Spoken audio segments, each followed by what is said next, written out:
Selamat pagi saudara-saudara yang Tuhan kasihi.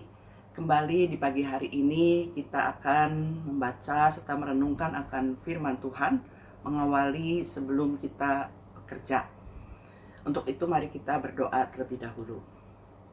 Bapa kami yang di surga, di pagi hari ini kembali kami datang ke hadapan-Mu. Kami mengucap syukur untuk hari yang baru yang kembali Tuhan berikan kepada kami, untuk kembali kami boleh menjalani hidup ini. Sebelum kami memulai dengan segala kegiatan kami juga mau membaca serta merenungkan akan firman Tuhan. Firman-Mu yang akan menolong kami, bagaimana seharusnya kami hidup sebagai anak-anak-Mu. Karena itu kami percayakan semuanya dalam pimpinan-Mu saja. Dalam nama Tuhan Yesus kami berdoa dan memohon. Amin. Saudara-saudara, pada pagi hari ini kita akan membaca Alkitab kita dari kitab Injil Lukas pasal 7 ayat 31 sampai dengan 35.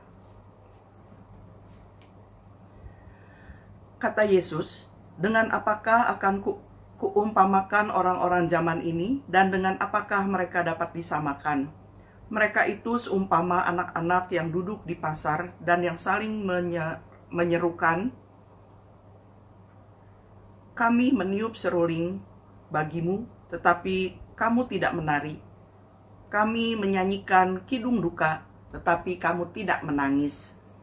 Sebab Yohanes Pembaptis datang, ia tidak makan roti dan tidak minum anggur.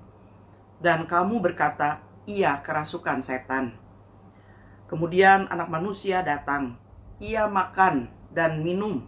Dan kamu berkata, lihatlah, ia seorang pelahap dan peminum, sahabat pemungut cukai dan orang berdosa.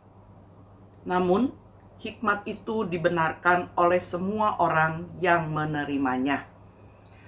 Saudara-saudara yang Tuhan kasihi, saudara pernah nggak merasa serba salah? Hal sederhana misalnya, kalau kita anak kos, biasanya dulu itu di kamar kos hanya punya kipas angin. Suatu hari udara sangat panas. Lalu kita membuka jendela yang langsung menghadap ke halaman. Tetapi tiba-tiba hujan turun dengan sangat deras, dan bukan hanya hujan, tapi disertai dengan angin yang kencang. Hingga mau tidak mau kita harus menutup jendela. Tapi udara sangat panas. Ya, kalau orang bilang habis panas yang begitu sangat, kemudian turun hujan, maka jadi ngelekep udaranya. Dari sangat panas tiba-tiba hujan. Tempat kos tidak ada AC-nya. Hanya mengandalkan jendela dan pintu kamar yang menghadap ke halaman. Tapi kalau dibuka, air akan masuk ke dalam kamar. Kalau ditutup, akan panas sekali, ngelekep. Buka, air masuk, tutup, panas sekali, serba salah. Banyak kali dalam hidup juga bisa jadi serba salah. Menyapa dianggap basa-basi atau dianggap sok akrab. Diam-diam saja dinilai sombong. Bersikap ramah disangka sebagai seorang penjilat atau cari perhatian. Kalau biasa-biasa saja dianggap tidak bisa gaul. Jadi repot kan? Semua serba salah. Kalau lagu mengatakan begini salah, begitu salah. Saudara, waktu Tuhan Yesus hidup juga mengalami hal yang sama. Dia mengatakan tadi dalam ayat 33, begini. Karena Yohanes Pembaptis datang, ia tidak makan roti dan tidak minum anggur, dan kamu berkata, ia kerasukan setan. Kemudian dalam ayat 34, Anak Manusia, yaitu Yesus datang, dia makan dan minum, dan kamu berkata, lihatlah, ia seorang pelahap dan peminum, sahabat pemungut cukai dan orang berdosa. Jadi tidak makan dan minum maupun makan dan minum dengan sesama, semua dianggap salah, serba salah. Semua sebenarnya mereka jadikan alasan, ya, hanya alasan untuk menolak kebenaran yang diberitakan baik oleh Yohanes Pembaptis maupun kebenaran yang dinyatakan oleh Tuhan Yesus. Karena itulah Tuhan Yesus mengatakan kalau orang-orang ini, ahli Taurat dan orang Farisi, adalah orang-orang yang tekun mempelajari Taurat dan juga mendengarkan pengajaran Yohanes Pembaptis dan juga Tuhan Yesus, tetapi mereka tidak mengalami kemajuan dalam hal mengerti dan mencoba memahami Yesus juga pengajarannya. Ya, ini yang dikatakan tiup seruling tapi tidak menari, menyanyikan kidung duka tapi tidak menangis. Artinya no respon, tidak ada respon yang seharusnya. Dan ini bisa terjadi ketika misalnya ketika seseorang asik dengan dirinya sendiri, dengan apa yang ada dalam pikirannya. Ya saudara, kalau kita belajar dengan memutar sebuah lagu, ya biasanya ada orang yang belajar harus ada lagu, tapi kalau lagi konsentrasi benar belajarnya, biasanya nggak tahu lagu apa yang sedang dinyanyikan. Atau kalau lagi ngobrol dan nanya sesuatu, tapi yang diajak ngobrol asik main HP, kemudian nggak dengar apa yang lagi ditanyakan. Yang bertanya sudah panjang lebar, bercerita, kemudian bertanya, tapi tidak ada respon karena asik sendiri.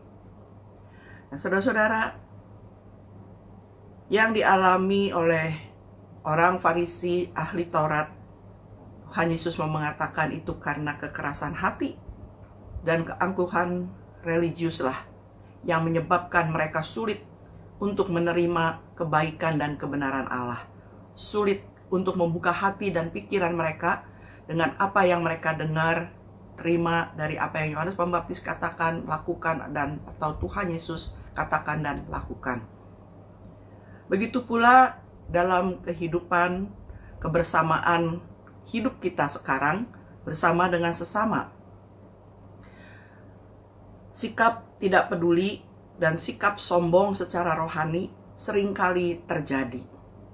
Mengabaikan apa yang orang lain katakan karena tidak seperti yang kita pikirkan, tidak seperti yang kita inginkan, sehingga mencela kebaikan orang lain karena tadi menganggap hanya cari perhatian, yang semuanya sebenarnya hanya karena kita yang lebih ingin diterima, kita yang lebih ingin diperhatikan, yang ingin lebih didengar. Dan ini membuat orang lain jadi serba salah. Dan juga demikian sebaliknya, kita juga bisa dalam posisi atau situasi yang sama yang seperti itu. Jadi bagaimana? Saudara, Tuhan Yesus tidak menghendaki hal yang demikian dilakukan oleh umatnya, oleh anak-anaknya. Yang dia inginkan adalah hidup yang memiliki arti bagi sesama. Dan itulah yang dia juga inginkan ketika kita menghadapi situasi yang serba salah, yaitu dengan tetap menjalani hidup dengan berhikmat. Dalam ayat 35 tadi katakan, hidup dalam ketulusan dan kejujuran. Amin. Mari kita berdoa. Kembali kami datang ke hadapan-Mu ya Bapa.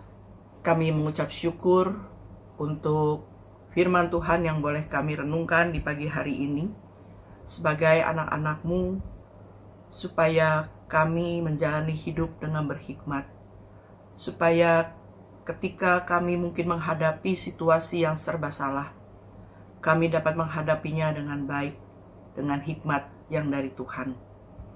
Dan juga dalam kami bersikap terhadap sesama, biarlah kami juga tidak hanya sekedar menghakimi, tapi kami juga dapat melihat maksud baik dari sesama kami.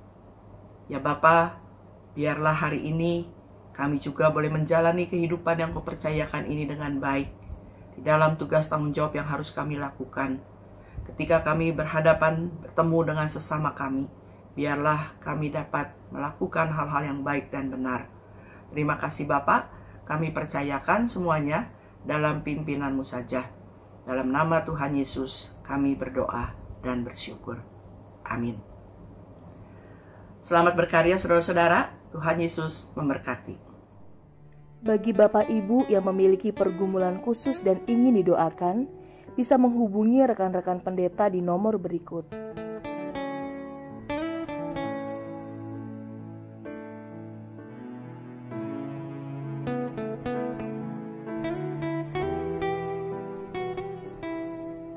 Tuhan Yesus memberkati.